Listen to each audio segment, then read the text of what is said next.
America में active हुआ भारतीय दूतावास। बाइडेन को साधने में जुटी भारतीय टीम।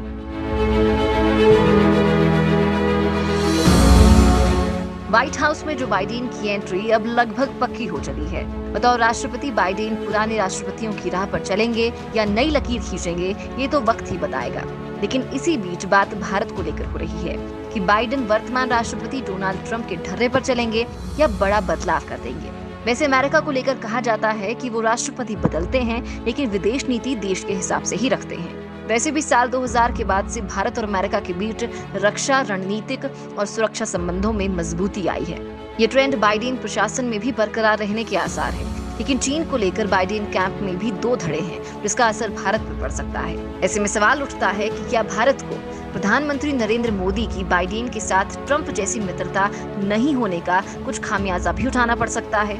जाहिर है कि सरकार के स्तर पर भी इस सवाल का जवाब ढूंढा जा रहा है। भारत ने नए अमेरिकी प्रशासन से तालमेल बिठाने की तैयारियां शुरू कर दी हैं। इसी सिलसिले में अमेरिका में भारत के राजदूत तरनजीत सिंह संधू बाइडेन की डेमोक्रेटिक पार्टी के सांसदों के साथ मीटिंग कर रहे हैं। कुछ मीटिंग तो खुलेआम हो रही हैं, जबकि कुछ बैठकों को गुप्त रखा जा रहा है। इतना ही नहीं, भारतीय दूतावास ओबामा प्रशासन में प्रमुख भूमिका में रह चुके भारतीय मूल के दो महत्वपूर्ण शख्सियतों के साथ भी संपर्क बढ़ाने में जुटा है। इनमें एक है विवेक एच मूर्ति और दूसरे हैं राजीव राज शाह। मूर्ति ने बाइडेन के चुनावी अभियान में भी काफी महत्वपूर्ण भूमिका निभाई है और उन्हें नए प्रशासन में अच्छा पद मिल सकता है। मूर्ति 2014 में ओबामा के सबसे कम उम्र के सर्जन जनरल थे।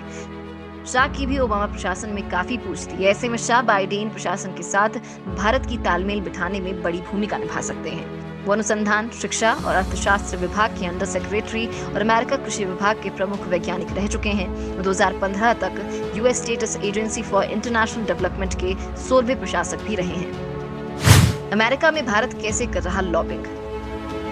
भारतीय राजदूत अमेरिकी कांग्रेस के ब्लैक कॉकस के भी संपर्क में हैं। कमला हैरिस अफ्रीकी अमेरिकी सांसदों के इसी समूह की सदस्य हैं। हैरिस की मां भारतीय है, लेकिन पिता जमैका के हैं। वैसे डेमोक्रेट्स को साधने की रणनीति चुनाव के पहले से ही चल रही है। इसलिए संधू ने जुलाई में ही हाउस फॉरेन अफेयर्स कमेटी के चेयरमैन इलियट एंजेल के साथ मीटिंग की थी। वो हाउस ऑफ रिप्रेजेंटेटिव के डेमोक्रेटिक मेंबर एमी बेरा से भी मिले थे। भारतीय मूल के एमी बेरा तब सब कमेटी ऑन एशिया के चेयरमैन थे। बेरा इस बार भी चुनाव जीतकर अमेरिकी संसद पहुंच गए हैं। बेरा के अलावा भारतीय मूल की और डेमोक्रेट लीडर प्रमिला जयपाल भी चुनाव जीत चुकी हैं। हालांकि प्रमिला के साथ मोदी सरकार का तालमेल ठीक नहीं है। प्रमिला ने कश्मीर से आर्टिकल 370 हटाए जाने के बाद लागू पाबंदियों को उठाने के लिए पिछले साल अमेरिकी संसद में एक प्रस्ताव पेश किया था, जिसके बाद अमेरिका दौरे पर गए विदेश मंत्री एस जयशंकर ने अमेरिकी सांसदों के एक समूह से मिलने से इनकार कर दिया था, क्योंकि इस समूह में प्रमिला जयपाल भी शामिल थी। तब डेमोक्रेट पार्टी से राष्ट्रपति पद के दावेदार रहे बर्नी सैंडर्स और एलिजाबेथ वॉरेन के साथ साथ कमला हैरिस ने भी जयपाल का साथ दिया था। डेमोक्रेटिक पार्टी ने भारत में नागरिकता संशोधन कानून का भी विरोध किया था।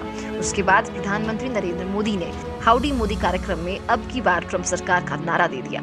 लिहाजा बाइडेन प्रशासन भारत में हिंदू बहुसंख्यकवाद, जम्मू और कश्मीर का संज्ञान ले सकता है। डेमोक्रेट से भरी कांग्रेस में भारत के खिलाफ ये मामले जोर पकड़ सकते हैं। हालांकि कोविड-19 महामारी अमेरिका समेत दुनिया के ज्यादातर ताकतवर देशों में चीन विरोधी भावना का उभार और पूर्वी लद्दाख में LAC पर चीन के साथ जारी सैन्य गतिरोध के परिप्रेक्ष्य में हालात बिल्कुल बदल चुके हैं। इन हालात में अमेरिका के लिए भारत के साथ रणनीतिक साझेदारी बाकी सभी मुद्दों पर हावी हो चुकी है। चीन के प्रति कैसी है डेमोक्रेट्स की सोच। टीम बाइडेन में चीन को लेकर मतभेद है। इसका असर भारत अमेरिका और भारत चीन के रिश्तों पर भी देखने को मिलेगा।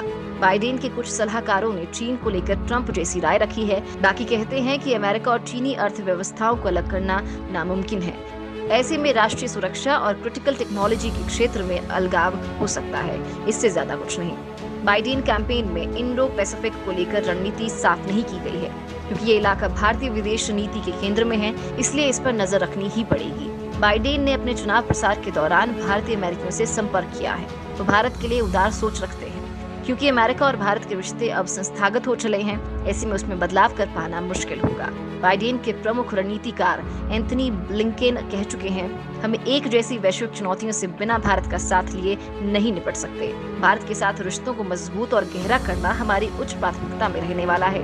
बाइडेन प्रशासन और भारत के बीच रक्षा, रणनीतिक और सुरक्षा संबंधी उसी तरफ आगे बढ़ने की संभावना है जो दिशा 2000 से पकड़ी गई है।